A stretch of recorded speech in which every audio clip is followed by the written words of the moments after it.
বিজ্ঞান ও প্রযুক্তি সম্পাদক। প্রথমবারের মতো জগন্নাথ বিশ্ববিদ্যালয় কেন্দ্রীয় শিক্ষার্থী সংসদ নির্বাচন অনুষ্ঠিত হচ্ছে।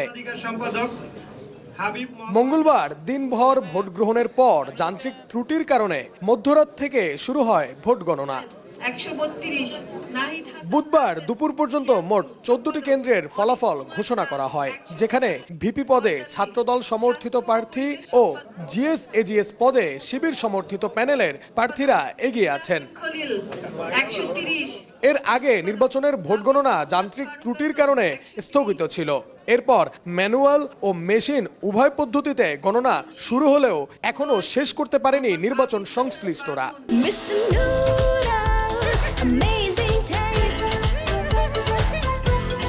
ছাত্রদের দাবির মুখে এবং আমাদের নিজেদের সন্তুষ্টির জন্য আমরা ধরে নেই যে আমরা ইমেজিং মেশিনটাই প্রেফার করি, কিন্তু দুটো কোম্পানির মেশিন প্রেফার করি যাতে দুই কোম্পানির মেশিনে একটা তুলনা করা যায়, কিন্তু দুই মেশিনে দুই রকম রেজাল্ট দিচ্ছে।